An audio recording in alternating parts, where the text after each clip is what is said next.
Buenas tardes, vamos a hablar de la de prescripción como herramienta para el uso seguro de medicamentos, que es la unidad temática número 14 del curso de seguridad del paciente. Bien, cuando hablamos de prescripción tendríamos que hablar de las siguientes cuestiones clave. Primero, definir lo que es la de prescripción de medicamentos. Segundo, a quién de prescribirlos, de qué manera hacerlo y qué barreras encontramos a la de prescripción de medicamentos. Cuando observamos el fenómeno de la deprescripción como está descrito en la literatura científica a nivel internacional, se suele hablar de que la deprescripción de medicamentos sería el cese del tratamiento de larga duración bajo la supervisión de un profesional médico. Hay otras definiciones, nosotros consideramos que esta definición se queda un poco corta y que describe sobre todo lo que es el proceso de deshacer las prescripciones, y queremos ir más allá, ¿no? Entonces por eso consideramos que la de prescripción sería análogo al concepto de construcción, pues sería el proceso de montaje de la prescripción de medicamentos por medio de su análisis, mostrando sus contradicciones y ambigüedades, y que contribuye en definitiva a la modificación de dosis, la sustitución de medicamentos o la eliminación de algunos otros, e incluso en algunas ocasiones también la adición de otros en función de las características del paciente principalmente. Con lo cual al final se trata de cuestionarlo todo desde el principio. Si la cadena de medicamentos comienza con el análisis de la situación de la persona, de la situación clínica, se establece un diagnóstico, una indicación, un medicamento y luego la prescripción o no del medicamento, aquí se trata de cuestionarlo todo desde el principio. Y generalmente se considera que la de prescripción es un proceso que está inherente a la prescripción de medicamentos y que al mismo tiempo que vamos prescribiendo podríamos de prescribir también medicamentos, y esto sobre todo es patente cuando cambia la situación personal, la percepción y la concepción que tiene la persona del medicamento, pero también su situación clínica a lo largo de la vida. Por supuesto que la de prescripción de medicamentos tiene sus propios condicionantes, ¿no? Primero sería la disponibilidad de evidencia científica, como no la funcionalidad física y social del paciente, su calidad de vida, su grado de comorbilidad y por supuesto también sus preferencias, ¿no? Luego, por supuesto, los factores farmacológicos de los medicamentos, la dinámica, farmacodinámica, farmacocinética, el balance beneficios-riesgos, las interacciones, indicaciones y contraindicaciones, etcétera. Por último, no hay que olvidar los factores no farmacológicos que determinan la respuesta al tratamiento, y que serían más bien el contexto social y familiar del paciente, sus aspectos psicológicos, aspectos relativos al funcionamiento propio del sistema sanitario, las expectativas de los distintos actores, médicos, enfermeras, etcétera, etcétera, y por el propio paciente, y la relación profesional-paciente. El siguiente paso sería ver en qué consiste precisamente la de prescripción de medicamentos. Nosotros consideramos que las etapas en el proceso de descripción están contempladas en esta tabla, en esta figura, perdón, pero bueno, que realmente es un proceso que aquí por motivos didácticos lo sistematizamos en una serie de pasos, pero que en la práctica clínica esta distinción entre un paso y el otro no son compartimentos estancos, no se dan de una forma generalmente tan sistemática y tan ordenada, y forma parte inherente a lo que es el contexto clínico. El primer paso sería el conocer, reconocer, revisar y comprobar. Vamos a explicar precisamente este primer paso. El primer paso sería conocer y reconocer, y sería plantearse esta serie de cuestiones. Por ejemplo, la primera, ¿quién es esta persona?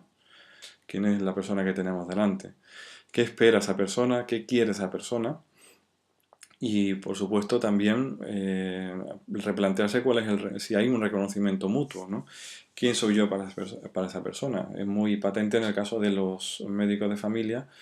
Si el paciente nos considera un mero prescriptor o un mero recetador o un mero emisor de documentos varios, o un médico en el que se puede confiar la salud de esa persona, ¿no? Una vez que ya tenemos planteado cuál es el escenario en el que nos vamos a mover, Tenemos que también revisar el listado completo de medicamentos, incluyendo también los medicamentos de venta libre, los medicamentos que no son formulaciones sólidas, como pueden ser cremas o colirios, etcétera, etcétera. Elementos de fitoterapia también que hay que tener en cuenta, sobre todo a nivel de interacciones. Y, cómo no, también revisar el listado de problemas y el estado físico y funcional del paciente. Y esto es una cuestión más clínica, ¿no? Y todo esto es necesario porque en muchas ocasiones hay problemas de conciliación de los listados de las transiciones asistenciales y muchas veces hay falta de congruencia entre lo que el paciente cree que toma y lo que nosotros queremos que el paciente está tomando. Y esto genera muchas veces unas discrepancias importantes a la hora de tomar decisiones en la práctica, ¿no? La segunda fase sería la fase de replanteamiento. Este es realmente el análisis duro, digamos, en la parte más compleja de la fase de la de prescripción de medicamentos. ¿Y por qué es tan complejo? Pues porque supone revisarlo todo, replantear primero el plan terapéutico. Lógicamente no es lo mismo cuando tenemos la esperanza de vida restante en el paciente es mayor, cuando las metas de la atención son más curativas que paliativas o más preventivas. Los objetivos del tratamiento también varían mucho, con lo cual, si disponemos de más o menos tiempo para que para que el medicamento haga efecto, al final tenemos con un escenario terapéutico o unos objetivos terapéuticos totalmente diferentes. De manera que los objetivos que vamos persiguiendo con la atención sanitaria y concretamente con la prescripción de medicamentos pueden cambiar a lo largo de la vida. Y inicialmente, si consideramos que el objetivo es retrasar o cambiar la muerte, prevención básicamente, de mortalidad, podría ser un objetivo loable en determinadas etapas de la vida, pero quizás no tantas en otras. En otras ocasiones el objetivo no es tanto prevenir la mortalidad o retrasar la muerte, sino prevenir la morbilidad y con ello el sufrimiento del paciente. En otras ocasiones el objetivo no es tanto evitar enfermedad como mejorar o mantener la funcionalidad o la calidad de vida. En otras ocasiones es meramente paliativo en el sentido de alivio de síntomas. Y en otras ocasiones, en muchas ocasiones de hecho, el objetivo de nuestra atención sanitaria podría ser o debería ser la evitación de daño, la prevención cuaternaria. Lógicamente, dependiendo del escenario en que nos movamos, los objetivos van a ser distintos y la prescripción y la desprescripción de medicamentos tiene que variar en función de estos parámetros, ¿no? Otras estimaciones que son importantes y necesarias en el proceso de prescripción de medicamentos son el tiempo que consideramos que un medicamento va a ofrecer beneficios y, por el contrario, el tiempo hasta que ocurran potenciales daños. En este caso vemos una figura realizado en un estudio, aportado por un estudio que es el estudio IBET, donde se ve el efecto a medio plazo que pueda tener en la indicación de antihipertensivo, en este caso indapamida, a pacientes por encima de 80 años, en el cual podemos ver que desde el inicio del tratamiento hasta aproximadamente a partir del tercer año es cuando ya se empieza a ver diferencias significativas en lo que es la variable de mortalidad por cualquier causa. Entonces podríamos estimar que en un grupo de pacientes similar, iniciar el tratamiento antihipertensivo con indapamida puede empezar a dar beneficios en cuanto a evitación de muerte a partir del tercer año del inicio del tratamiento, con lo cual si el tiempo estimado de esperanza de vida de ese paciente es inferior a esos 3 años, pues lógicamente a lo mejor no tendría mucho sentido, ¿no? En otras ocasiones lo que tenemos que estimar es el tiempo de beneficio residual que ese medicamento sigue ofreciendo beneficios.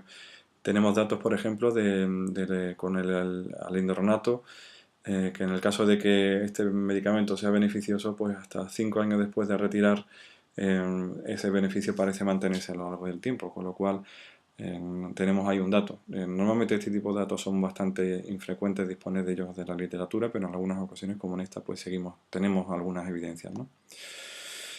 A este tipo de estimaciones tenemos que confrontarlos con otras, que sería la estimación de la esperanza de vida, con todas las dificultades que ello conlleva, porque no hay ningún mecanismo por el cual nosotros podamos estimar qué vida le queda al paciente. es totalmente imposible, lógicamente, pero sí podemos tener una aproximación dependiendo de distintos patrones bueno, de comportamiento, ¿no? Por ejemplo, en el primer escenario que vemos arriba sería, digamos, la evolución que puede tener un paciente con cáncer en cuanto a funcionalidad perfectamente normal hasta que de repente se le descubre el cáncer y entonces normalmente decae de forma en picada hasta que sobreviene la muerte. Cuando el problema no es tanto de un decaimiento tan rápido, sino que es más dependiente del fallo orgánico que pueda haber en un órgano o sistema concreto, pues normalmente va decayendo poquito a poco, sufre agudizaciones y esas agudizaciones lo que producen son deterioros en el nivel funcional. Eso ocurre sobre todo en los pacientes, el paradigma sería el paciente con EPOC y la función expiratoria, ¿no? El siguiente patrón, el último, sería el del paciente demenciado que va poco a poco deteriorándose, que tiene sus altibajos y que va poco a poco decayendo hasta que sobreviene la muerte. Generalmente ya cuando ya el estado de ese paciente, el estado funcional es bastante deplorable, ¿no? Eso digamos que son los tres escenarios en los que generalmente se mueven nuestros pacientes. En función de esta serie de variables nos tenemos que replantear el plan terapéutico, ¿no? Lo primero que tenemos que revisar es la indicación de ese medicamento, si sigue activa o no, cuáles son los objetivos hasta ahora, el tiempo hasta el beneficio, todo lo que hemos hablado hasta ahora, ¿no? También tenemos que tener en cuenta el grado de adherencia terapéutica, detectar posibles efectos secundarios, tanto la presencia de ellos como el riesgo de presentarlo en el futuro, y por supuesto también tener en cuenta las posibles interacciones medicamento-medicamento y medicamento-enfermedad que pueda haber, ¿no? Una vez ya replanteado todo el escenario terapéutico, tenemos que actuar. La actuación conlleva normalmente quitar, reducir o sustituir medicamentos y en algunas ocasiones, como hemos hablado anteriormente, añadir algún fármaco nuevo. Normalmente, ¿por cuáles tenemos que empezar? Porque lo lógico es empezar poco a poco. Primeramente por los que ya no se usan y sin embargo tenemos todavía activos en la lista de medicamentos. En algunas otras ocasiones la indicación ya ha dejado de estar activa, con lo cual el medicamento no tiene sentido. Cuando hay contraindicaciones que han ido surgiendo a lo largo de la vida del paciente, cuando ha habido duplicaciones en esos tratamientos, cuando el paciente tiene una falta de adherencia o está sufriendo una sobrecarga excesiva por el uso de medicamentos. Lógicamente también sería cuestión de empezar por medicamentos cuya retirada sabemos que no es peligrosa y dejar para última instancia los que consideramos que pueda ocasionar más problemas en su retirada, ¿no? También, por supuesto, en aquellos que tienen en los que disponemos de alternativas que disponen de mejor balance de beneficios-riesgos. Aquellos medicamentos que están involucrados en cascadas terapéuticas viciosas deben de ser prioritarios a la hora de prescribir, aquellos que producen interacciones peligrosas, aquellos en los que ha surgido una alerta de farmacovigilancia y conocemos que puedan ser de uso lesivo en personas polimedicadas, pues entonces esos serían otros medicamentos prioritarios, ¿no? Y como no, los que causan efectos adversos o potencialmente pueden provocarlo. Tenemos también disponibles de muchas herramientas para medir la adecuación de los medicamentos. Generalmente surgen desde una perspectiva clínica o de una perspectiva del medicamento. No hay ningún instrumento hasta ahora que incluya la perspectiva del paciente, por lo menos de una manera patente, con lo cual de los que disponemos son de los que vamos a hablar ahora, que son medidas implícitas que están más relacionadas con la perspectiva clínica y que son generalmente más válidos, pero que al mismo tiempo tienen una fiabilidad más baja y son más costosos. Un ejemplo de ello podría ser el Medication Appropriation Index, que está ya validado en castellano por nuestro grupo. Y por otro lado tenemos los criterios explícitos, que son criterios que parten de la perspectiva del medicamento, o sea, medicamento que está indicado o no indicado, medicamento que es inapropiado para su uso en pacientes ancianos, etcétera, etcétera. Son bastante más fiables, pero al mismo tiempo tienen una validez y una adaptabilidad menor. Estos son los criterios, por ejemplo, los de Stop Star o los criterios BIS, que son ampliamente conocidos. La tendencia actual es conjugar métodos implícitos con métodos explícitos. En función de toda esta serie de criterios podemos ordenar la utilidad de los medicamentos entre aquellos cuyo balance es netamente positivo en cuanto a que la efectividad que conllevan es bastante alta y la toxicidad baja, y que habría que mantener salvo contraindicación. Un ejemplo podría ser los IECA en insuficiencia cardíaca sistólica grave, y de ahí, en una escala de grises, desde el blanco hasta el negro, pues fármacos cuyo balance beneficio-riesgo es totalmente, bueno, es bastante inaceptable y que hay que evitar en todo lo posible, como por ejemplo el uso de anticolinérgicos en ancianos. También hay que tener en cuenta que a veces la acción no es siempre quitar medicamentos, sino algunas veces reducir simplemente la dosis hasta conseguir una mínima dosis eficaz y segura, que al mismo tiempo nos permite ver si regresan los síntomas o se descompensan cuando se van retirando, o si es posible la retirada total. Por último, es conveniente acordar con el paciente cuidador. El último paso, explicar e implicar al paciente y al cuidador, hablar y sobre todo escuchar, no solamente informar, contemplar las preferencias, expectativas y creencias del paciente y adaptar el ritmo de la prescripción de medicamentos a las posibilidades reales del paciente. El último punto sería el seguimiento no solamente clínico, sino farmacoterapéutico, en el cual veremos cuál es la adherencia a la discontinuación o la prescripción de medicamentos. Hay que resaltar los logros, hay que apoyar al paciente, y es un momento en el que nos sirve especialmente para detectar la reaparición de síntomas o el agravamiento de los procesos clínicos de base que podrían reaparecer tras la retirada de ese medicamento. Lógicamente, la prescripción de medicamentos tiene sus riesgos y existen, digamos, trucos para disminuir los riesgos del abandono. El primero sería quitar o reducir gradualmente los medicamentos. Mejora en aquellos que hay pocos medicamentos para un proceso concreto. Hay que hacer un seguimiento cercano al principio. Hay que hacer un seguimiento muy cercano al principio, que es cuando suelen aparecer los problemas. Es necesario mantener una actitud de puerta abierta. Vuelva usted cuando realmente lo necesite porque tenga problemas. Las decisiones importantes... Vale, mi amor, ahora voy para allá. ¿No se ha titulado el Capitán Calzoncillo? Sí. Vale, muy bien. Las decisiones son compartidas y hay que involucrar al paciente en la toma de decisiones y a sus familiares, y también tener en cuenta que hay que tener mucha flexibilidad en este proceso, y recalcar mucho al paciente que ningún cambio es irreversible y ningún medicamento es de por vida, ¿no? El proceso de prescripción de medicamentos también contempla, tiene implícito una serie de barreras, tanto en el sistema sanitario como en otros actores. El primero sería en el sistema sanitario, pues el uso automático de recetas electrónicas que reactivan, permiten reactivar la continuidad de las prescripciones de una forma casi autómata y sin reconsiderar adecuadamente la indicación o la revisión de esos medicamentos. Tenemos que tener en cuenta que las guías y protocolos suelen ser bastante intervencionistas y no contemplan generalmente cómo retirar los medicamentos y sí cómo iniciar el tratamiento. Los sistemas de salud, que son bastante impersonales, donde hay están escasamente centrados en las necesidades del paciente. Una barrera importante sería la prescripción inducida y, por supuesto, la mercantilización y la sobreutilización de medicamentos, ¿no?, que está inherente a lo que es la sociedad actual. Otra barrera imprescindible es que la prescripción está íntimamente ligada al acto clínico y no tanto la de prescripción de medicamentos.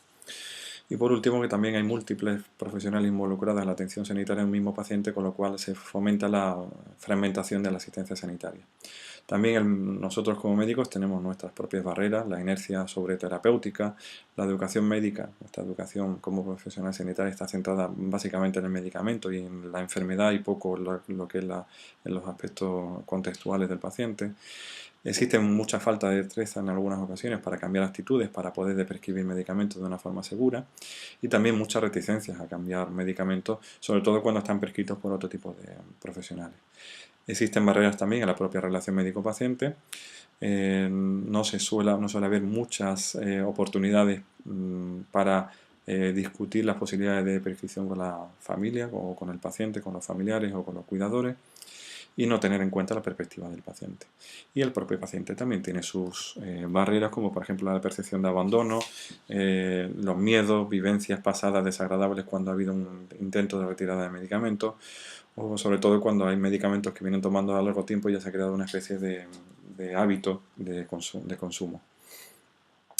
Esto es todo lo que tenemos que decir con respecto al uso seguro de medicamentos y la de prescripción como herramienta para conseguir ese uso seguro. Normalmente concluir con esta cita, y es que realmente es un arte de no poca importancia saber administrar bien los medicamentos, pero que es un arte todavía mucho mayor y de más dificultosa adquisición saber cuándo suspender o omitir ese tipo de medicamentos. Muchas gracias por todo. Un saludo.